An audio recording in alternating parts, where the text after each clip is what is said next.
Ons maak die Bybels by hierdie geleentheid oop by Johannes hoofstuk 2. Johannes hoofstuk 2. Die opskrif by daardie gedeelte: Jesus verander water in wyn op die bruilof in Kana.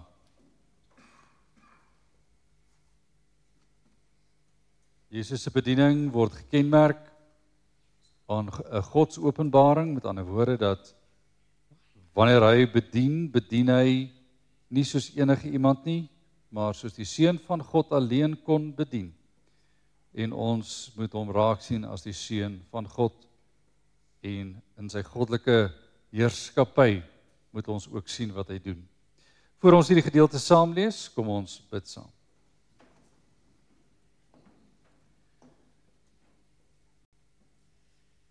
Almagtige en barmhartige God,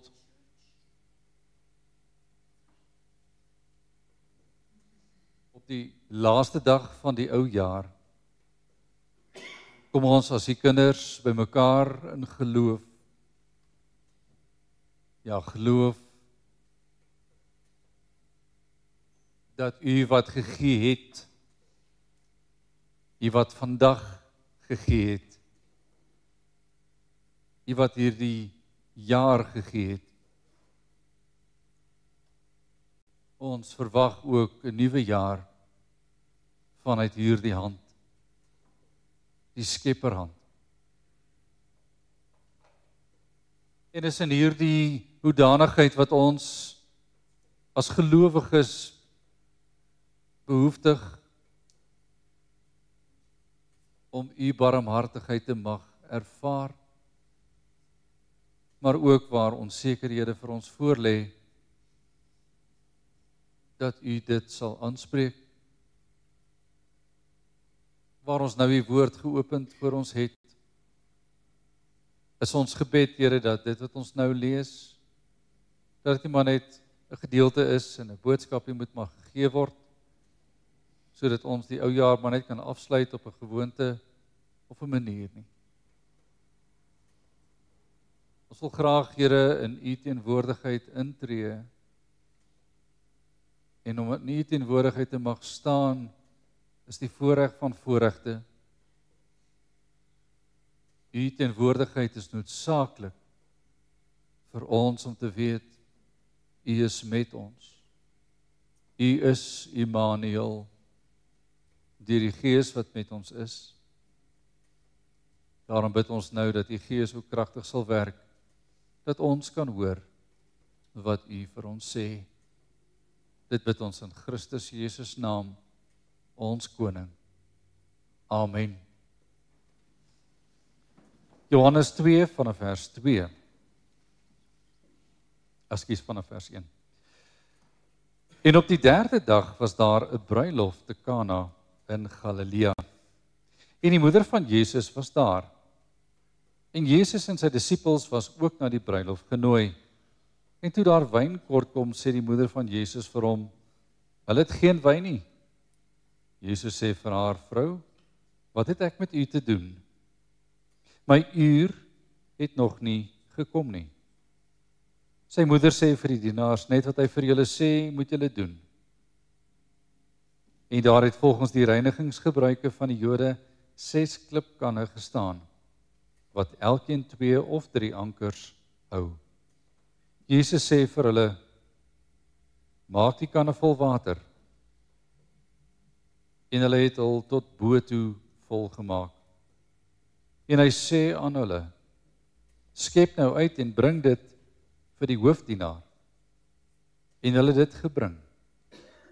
En toe die hoofdienaar die water proe wat wyn geword het, en hy het nie geweet waarvandaan dit was nie, maar die dienaars wat die water geskep het geweet, roep die hoofdienaar die bruidegom en sê vir hom, elke mens sit eers die goeie wyn op en wanneer hulle goed gedrink het, dan die slegste. Maar u het die goeie wyn tot nou toe bewaar.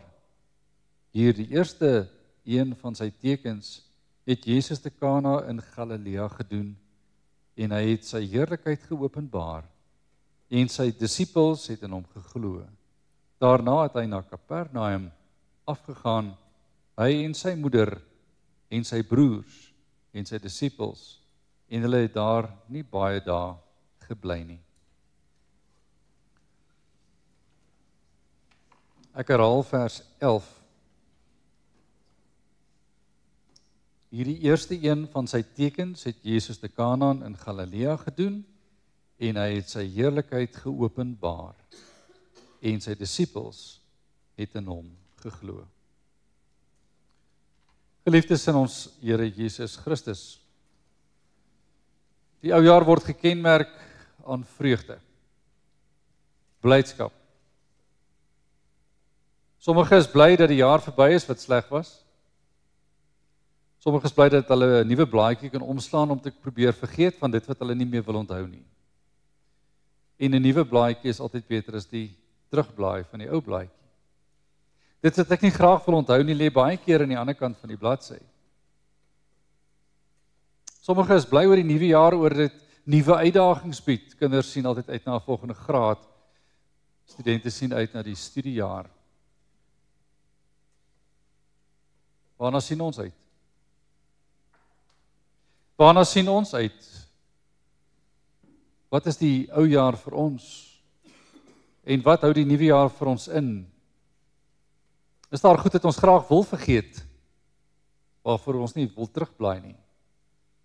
Is daar goed dat ons weet wat in die volgende paar weke, maande, selfs hierdie jaar se einde sal lê, waarvoor ons nie uitsien nie? Waarna ons glad nie uitsien nie? Wat vir ons 'n benoudheid skep? Die saak wat vir ons in die skrif opgeteken is in hierdie tweede hoofstuk, die eerste 12 verse waarna ons waar ons uit gelees het, is juist die saak van bekommernis, ten spyte van vreugde. Want wie het al 'n belangrike funksie gereël, en ons is nou by daardie dag, en alles loop mooi, en skielik gaan iets verkeerd.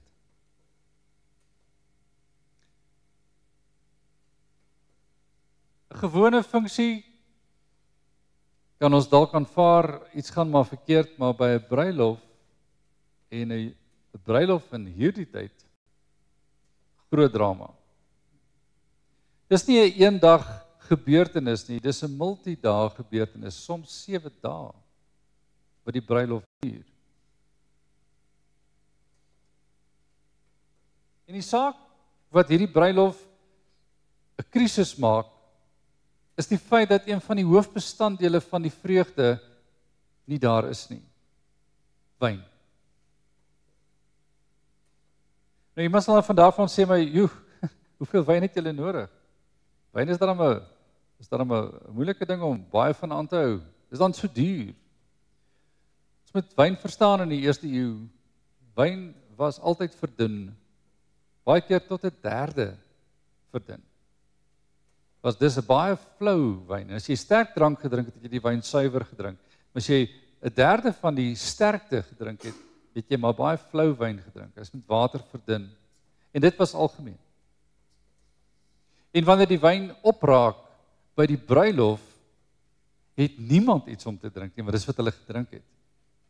Dis nie dat daar net ander goeders is wat hulle vir hulle kan gee nie. Daar's nie maar net iets anders wat hulle vir hulle kan gee om te drink nie. Daar is dan niks om te drink nie. 'n Baie belangrike saak. 'n Bruilof sonder wyn is nie eers 'n funksie nie.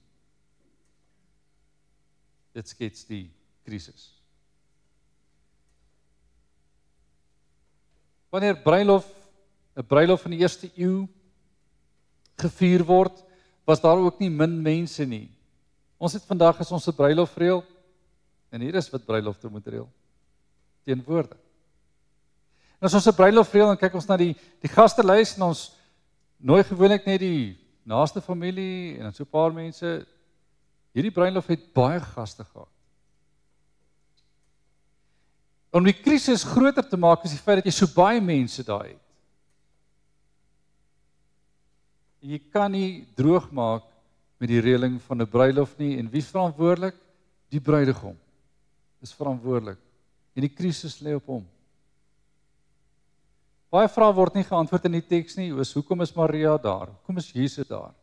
Hoekom was hulle genooi? Is hulle deel van die familie? Was Maria deel van die span wat moes sorg vir die kos? Ons weet nie. Maar wat tref ons aan? Ons tref 'n bruilof aan waar daar 'n krisis plaasvind. Ons sien wie is by die bruilof. Jesus is daar, sy disippels is daar. Disippels wat jy sal raak lees, wat nou pas gekies is, hulle is ook daar. Jesus se broers is ook daar. Kyk na vers 12. Dit is 'n familieaangeleentheid. Ons weet nie wie is die bruidegom en die bruid nie. Ons weet nie wie dit is nie. En die rede hoekom dit baie keer nie gewys of gesê word nie, is omdat dit nie die saak is nie. Die saak is nie wie trou nie. Die saak is nie wie se familie is in die moeilikheid nie. Die saak is nie wie die krisis nie. Die saak is wie is die oplossing.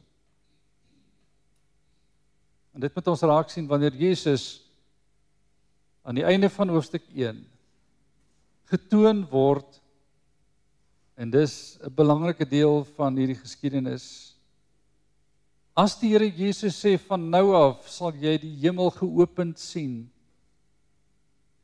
dan bedoel Jesus met sy woorde aan Nathanael dat die wonder van God met ons, die wonder van Immanuel in ons teenwoordigheid, die wêreld gaan verander. Maar hoe, Here? Hoe gaan dit die wêreld verander? Hoe gaan Jesus se teenwoordigheid by 'n bruilof die wêreld verander? Kom kyk, sou ons kon sê in die lig van die vorige hoofstuk. Kom kyk, wat het hier gebeur? Baie gaste het gearriveer. Hierdie bruilofsmaaltyd en bruilofsviering is al 'n geruime tyd besig in die lig van die gebruike van daardie tyd. En wanneer die saak van wyn 'n probleem word, is Maria benoud en sy sê, die wyn is klaar. Die wyn is klaar. En Jesus se antwoord aan haar is vreemd. Vrou, wat het ek met u te doen? Nie maar ma of moeder. Hoekom pla u vir my nie? Vrou, onpersoonlik. Wat het ek met u te doen? Formeel. Daarby, my uur het nog nie gekom nie. My uur het nog nie gekom nie. Vrou, onpersoonlik, staan een kant. Ek staan nie hier as u seun nie. Ek staan hier as die Messias. En hierdie bruilof toon aan, en dis hoekom Johannes, die skrywer van hierdie evangelie, daar sê, hierdie was die eerste teken wat gedoen is. Want hierdie teken wat eerste was 'n aanduiding van wat nog moes gebeur.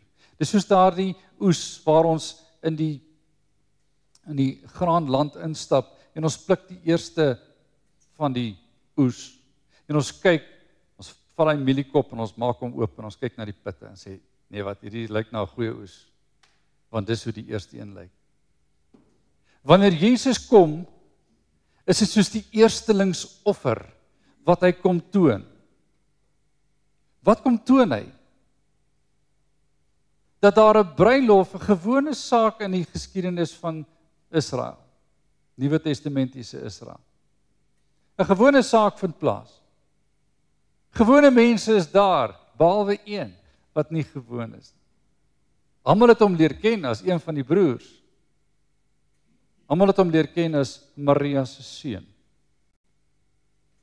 Maar 'n paar het hom nou al leer ken as die Messias. En wanneer die Messias by die bruilof opdaag en sy moeder, aardse moeder, begenadigde vrou Maria, sê vir hom die wyn is op. Vra sy nie enigiets anders nie, maar hy kan 'n verskil maak in die saak. Sy sê nie vir hom, ons moet gaan wyn soek nie. Sy gee nie vir hom die aanbeveling nie. Sy gee nie vir hom die oplossing nie. En sy antwoord is, vrou, wat het ek met u te doen? My uur het nog nie gekom nie. En wat 'n uur is dit? Wat 'n uur praat hy van? Hierdie saak sou 'n saak word waarop geborduur sou word verder in die evangelie. My uur het nog nie gekom nie. Die tyd wat belangrik geword het nog nie gekom nie. By die tuin van Getsemane het Jesus vir sy disippels gesê, my uur is naby. My uur is nou. Maar hierdie eerste teken te Kana, 'n huwelik, 'n bruilof, 'n vreugdefees wat in 'n ramp kon ontaard, was beskou as 'n plek waar iets moes gebeur. En Jesus sê, my uur is nog nie hier nie. Ek gaan nie nou doen wat die Vader van my vra om te kom doen nie. God se wonder is nie sy laaste een nie. God se werk in Christus Jesus is nog nie nou nie. Tog stap Maria na die dienaars, die manne wat kan help. En sy sê vir hulle, alles wat hy vir julle sê moet julle doen. Ons het nie 'n aanduiding of hy 'n gesprek met haar gehad het nie. Ons het nie 'n aanduiding wat hy vir haar gesê het nie. Verder, behalwe vrou, wat het ek met u te doen? My uur het nog nie gekom nie. En sy stap na hulle toe en sy gaan sê vir hulle, doen wat hy sê. Dan kom hy by hulle aan en hy sê vir hulle, hier is klipkanne wat leeg is. Dis waterkanne. Ander vertaling noem die volume wat hierdie waterkanne kan dra ongeveer 90 tot 100 liter per kan. En daar's 6 kanne. 6 kanne wat water bevat en daar staan vir reinigingsgebruike. Nou wat reinigingsgebruike beteken, dis wanneer hulle aansit vir 'n maaltyd, dan word hande en voete gewas.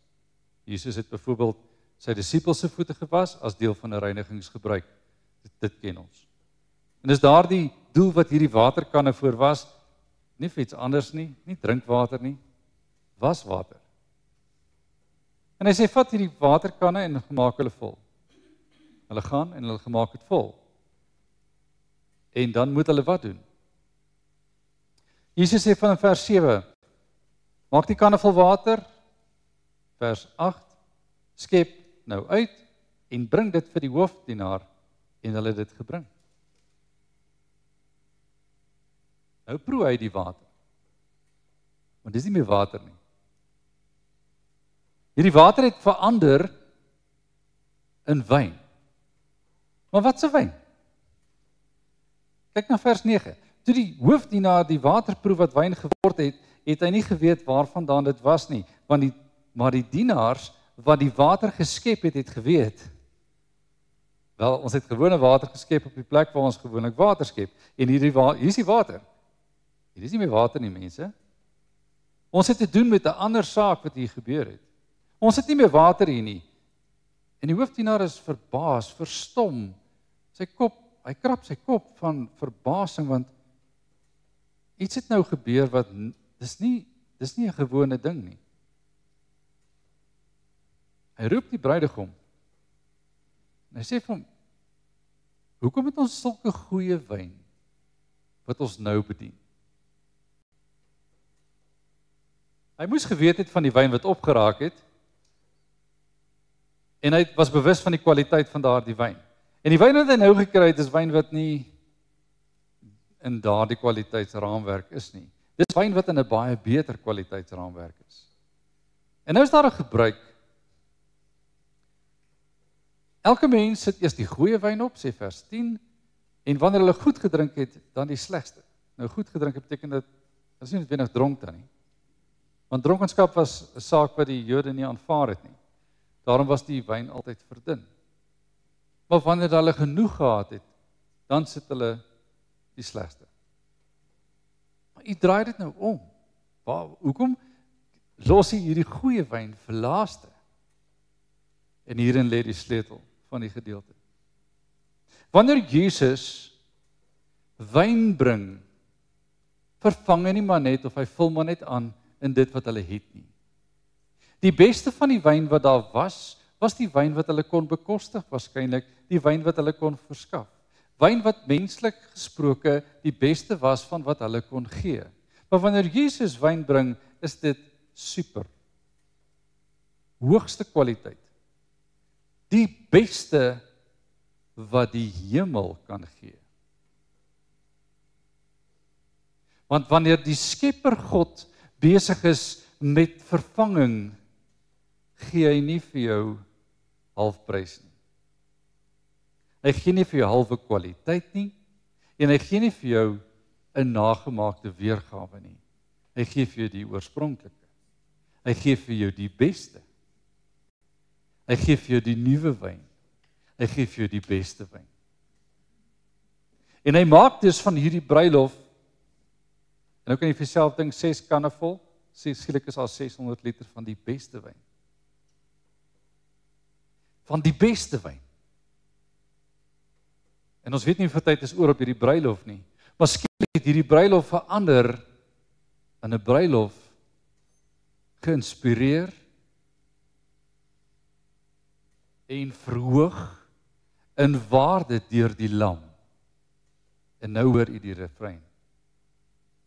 As Johannes sê, daar is die lam van God wat die sondes van die wêreld wegneem, Johannes 1:29. En hy gaan verder en hy sê, daar is die lam, en die disippels gaan na Jesus toe, die lam. En ons kom by die bruilof van die lam. Dan maak hy die bruilof soos die bruilof van die lam. Ons sien dus in Jesus se werk iets wat net die lam kon doen, maar alreeds in 'n simboliese, 'n prentjie beeld van die uiteindelike bruilof. Hierdie wys alreeds vorentoe na wat u en ek verwag as die wederkoms. Wanneer die hemel geopen sal wees en Jesus sal verskyn en sy kinders sal by hom wees en daar sal 'n bruilofsmaaltyd van die lam wees. Iets wat Openbaring van praat. Wanneer die maaltyd die beste is wat God kon voorberei. Jy sien dus 'n toekomsperspektief, nie 'n tydelike perspektief nie, maar 'n toekomsperspektief. Wanneer Jesus, en soos Johannes dit hier stel, hierdie eerste een van sy tekens het Jesus kom doen om sy goddelikheid, sy heerlikheid te openbaar. Die feit dat hy nie van hier is nie. Hy weet hoe om wyn te maak sonder om te maak. Hy sê en dit is. Hy laat gebeur wat niemand kan nie. Hy laat verander wat niemand sou kon indink nie. En wanneer hy dit doen, is water skielik die beste kwaliteit van wyn. Sou 'n wynmaker nie van so 'n lam gehou het nie. Wanneer die koning van konings 'n bruilof verander, dan word dit sy bruilof. Dit word sy bruilof.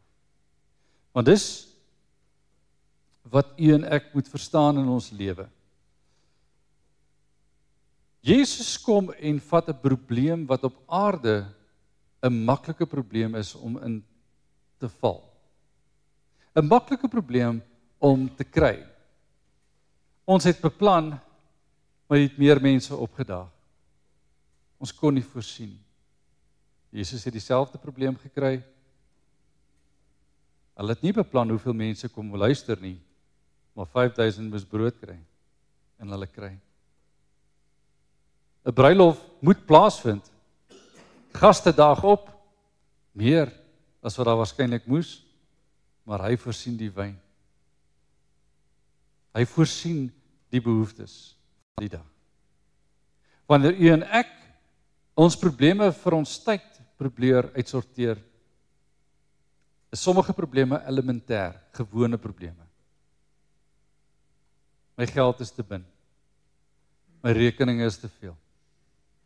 Skielik breek my motor. Dalk kom die werk te min in. Ekonomie word stadig. My gesondheid kwyn. En ek kan nie meer alles doen wat ek wil doen nie. Emosioneel word ek siek. En ek kry 'n krisis en ek kan nie funksioneer soos ek altyd gedoen het nie. Die spanningslading word te veel. Algemene probleme waarmee baie van ons worstel. En ons kan hulle noem een vir een.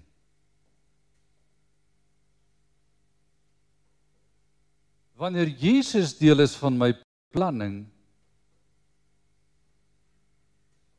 is dit nie my oplossing nie. Dink aan Abraham. Die Here gee vir hom 'n probleem. Gaan en offer jou seun op 'n plek waar ek jou sal aanwys. Dan het hy 'n groter probleem as wat hy kan oplos. Want hy weet hy moet luister vir die Here, maar ek kan nie my seun doodmaak nie. En tog het Genesis 22 vir ons geleer, Abraham het gegaan tot waar hy moes en hy wou doen wat die Here sê en die Here voorsien. Dis 'n geloofshandeling wat Abraham verrig op daardie berg Moria met die Here wat die lam, die ram wat vasgeval het, vasgehak het in die bos gegee het. Hy gee die oplossing.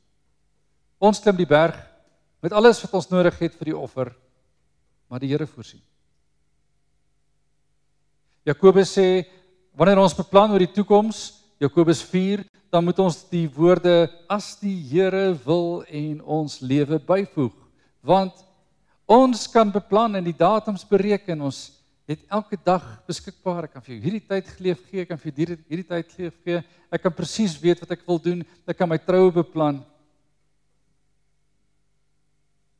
Ek kan elke funksie beplan, ek kan elke afspraak maak, as ek vergeet, ek moet sê, as die Here wil en ek lewe, kon ek dit net sowel nie geskryf het nie.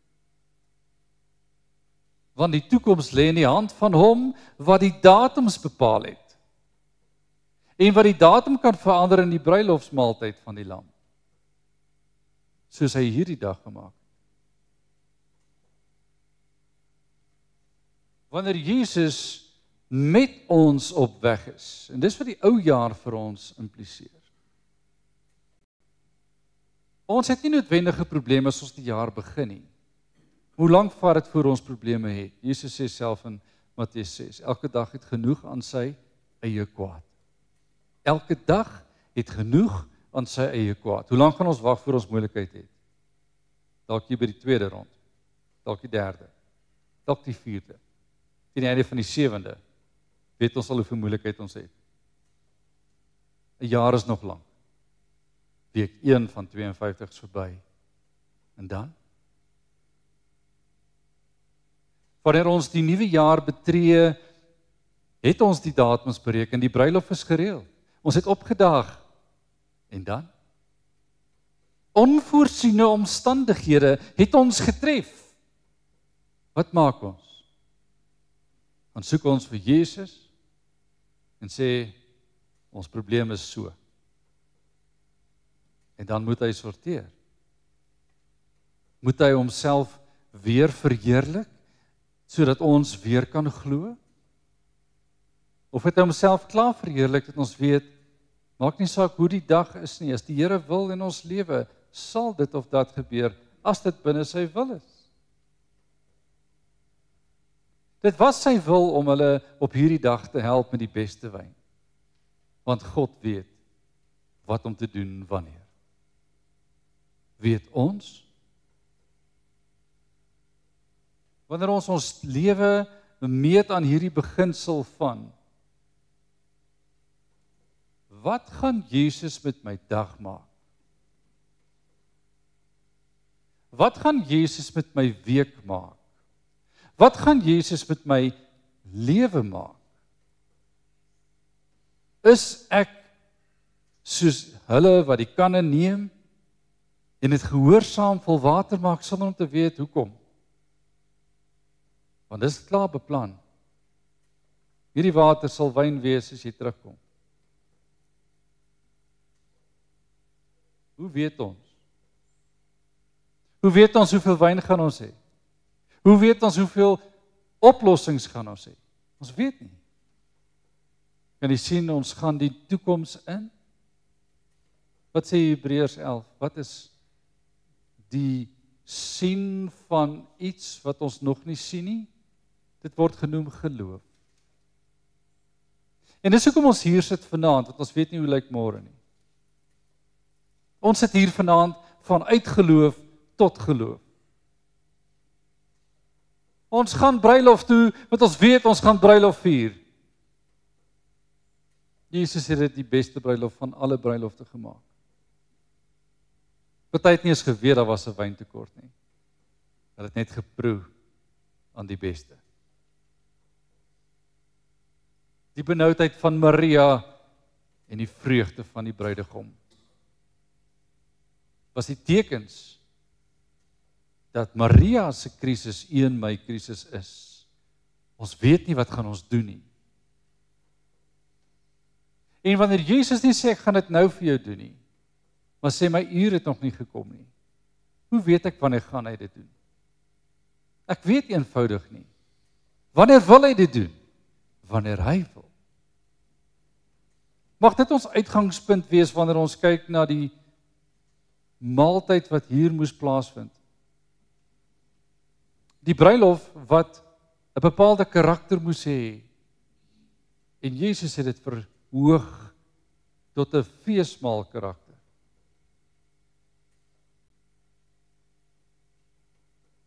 Weet een ding baie duidelik. En dit is die tema wat ons vanaand moet saamvat. Wanneer Jesus die bruilof 'n feesmaal maak, is dit hoe die lewe sal wees.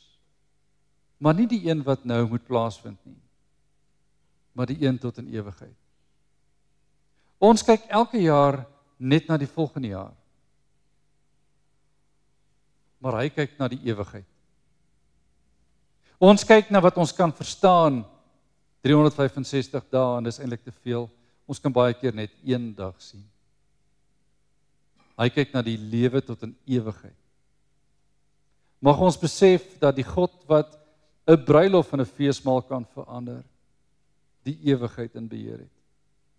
Mag ons besef dat ons wat tydelik vasgevang is in vandag se probleem, weet dat hy die ewigheid in sy hande hou.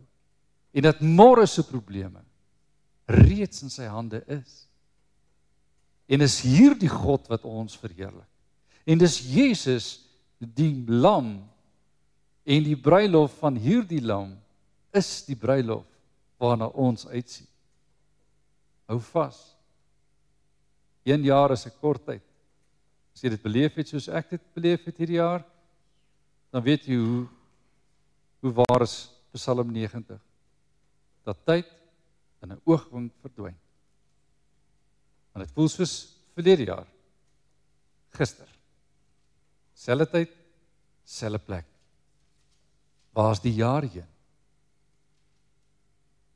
Wie het ons vasgehou in ons krisisse? Wie het gemaak dat die uur wat moes plaasvind gebeur het? En wie het gesorg vir ons deur die jaar? En weet is daar dieselfde hand wat vasgehou is, wat nog steeds vasgehou word. Mag ons die jaar so binnegaan tot eer van sy naam.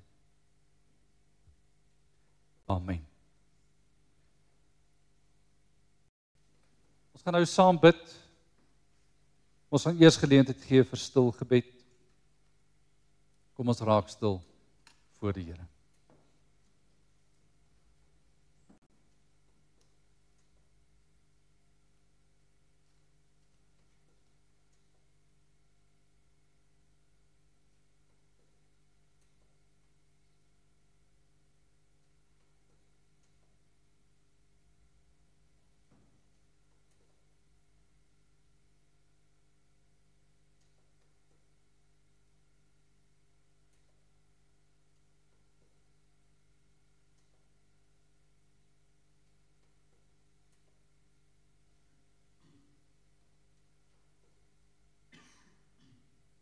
Almagtige God en Hemelse Vader, Here, wanneer U wil geskied, dan gebeur dit op 'n tyd en 'n uur, soos deur U bepaal. Niemand anders kan nie. Niemand anders het die vermoë nie. Niemand anders weet hoe dit moet lyk nie. maar U weet. En dis in U hand wat ons hand plaas, in vertroue, in onderskraging, in benoudheid, in angs, in droefheid, want as U nie met ons is nie, hoe sal ons ooit gehelp word?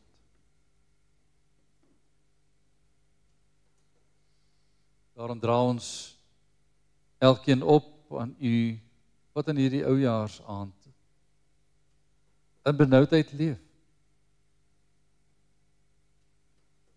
En kom vra soos Maria vir hulp, want die krisis is groot. U wat ons diepste benoudhede ken, ons vra Here, dat U daardie benoudheid sal verlig en versag. Want U las is lig, U juk is sag en U las is lig. U goedheid is vir ons onmeetbaar. En daarom kan ons net U goedheid eer en dank en prys. Ons bid vir elkeen wat in hierdie dae in beplanning leef vir 'n nuwe jaar. Besigheidsbeplanning, akademiese beplanning, en watter beplanning daar ook al mag wees. Ons vra Here dat U elkeen sal seën met wysheid.